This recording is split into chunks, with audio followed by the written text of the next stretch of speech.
ஆண்டவர் இயேசுவில் அன்பு நிறைந்த சகோதர சகோதரிகளே, மகதலா மரியா ஆண்டவர் இயேசுவை சந்திக்க போய் ஆண்டவர் இயேசுவை கண்டுகொள்ளாத ஒரு நிலையை இன்றைய நற்செய்தியை நாம் பார்க்கின்றோம்.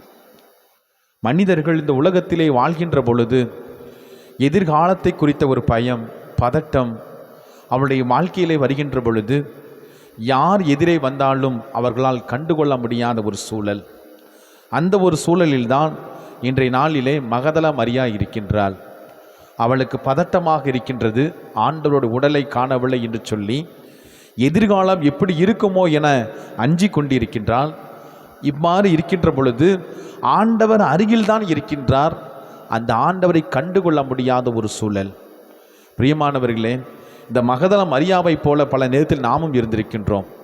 எதிர்காலத்தை குறித்த ஒரு சிந்தனை, ஒரு பயம், பதட்டம், இன்னும் நமது குடும்பம் எப்படி இருக்குமோ அல்லது இன்னும் நமது பிள்ளைகள் எப்படி இருப்பார்கள் என்ற பயத்திலே பல நேரத்திலே ஆண்டவர் நம்மோடு இருக்கிறார் என்பதை நாம் மறந்து விடுகின்றோம். தொடக்கத்திலே இந்த உலகத்திலே ஆண்டவர் இயேசு பிறக்கின்ற பொழுது இம்மானுவேலாக பிறந்தார். கடவுள் நம்மோடு இருக்கிறார் என்று சொல்லப்பட்டது. அந்த ஆண்டவர் எப்போது நம்மோடு இருக்கின்றார். ஆனால் நாம் தான் அந்த ஆண்டவரை சரியான முறையில் கண்டுகொள்கின்றோமா, இனம் கண்டுகொள்கின்றோமா? அந்த ஆண்டவரை கண்டுகொள்வதற்கு எது தடையாக இருக்கிறது என்பதை நாம் சிந்தித்து பார்க்க வேண்டும். ஆண்டவரை நம்பக்கூடிய பிள்ளைகள் எதற்கும் பயப்பட வேண்டாம்.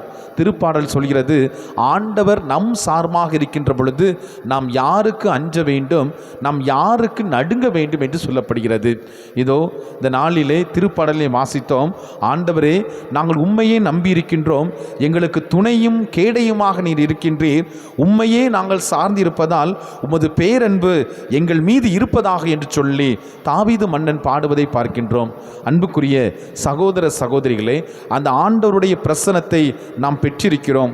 மகதலா மரியாவை விட ஒரு படி மேலே உள்ள மக்கள் நாம் பாக்கியவான்கள். ஏனென்றால் மகதலா மரியா ஒரே ஒரு தடவை தான் ஆண்டவரை பார்த்தாள்.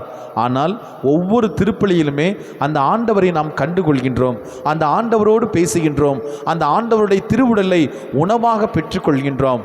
ஆனால் நாம் பெற்றுக்கொள்வது, நாம் அந்த ஆண்டவரை சந்திப்பது எவ்வளவு தூரத்திற்கு நம்முடைய வாழ்க்கையிலே ஒரு தாக்கத்தை ஏற்படுத்தியிருக்கிறது என்பதை உணர்ந்து கொள்ள வேண்டும். என் பாவமே, என் பாவமே, என் பெரும்பாவமே என்று சொல்லி இந்த தூய திருப்பலி வழியாக பாவங்கள் கழுவப்படுகிறது. ஒருவேளை இந்த எழுந்தேற்றத்திலே நான் ஆண்டவரை கண்டுகொள்ள முடியவில்லை என்றால் எனக்கு எது தடையாக இருக்கிறது என்பதை நாம் சிந்தித்து பார்க்க வேண்டும். அந்த தடையை பற்றியும் இன்றைய முதல் வாசகம் நமக்கு சுட்டி காட்டுகிறது. பேதுரு சொல்கின்றார், நாங்கள் என்ன செய்ய வேண்டும் என்று கேட்ட கேள்விக்கு அவர் தெளிவாக குறிப்பிட்டார், நீங்கள் மனம் மாறுங்கள், பாவத்திலிருந்து மன்னிப்பு பெறுங்கள் என்று சொல்லப்படுகிறது. என் அன்புக்குரியவர்களே, பாவம்தான் நம் ஆண்டவரை காண முடியாத ஒரு சூழலை உருவாக்கின்றது. பலவீனம்தான் நாம் ஆண்டவரிலிருந்து விலகி நிற்கின்றோம். எனவே இந்த தூய திருப்பலியிலே ஆண்டவரே, எங்கள் பாவங்களை மன்னியும், எங்களை பலவீனத்திலிருந்து எங்களை கை தூக்கிவிடும், உமது பேரன்பு எங்களோடு இன்றும் என்றும் எந்நாளும் இருப்பதாக என்று சொல்லி மன்றாடுவோம். ஆமேன்.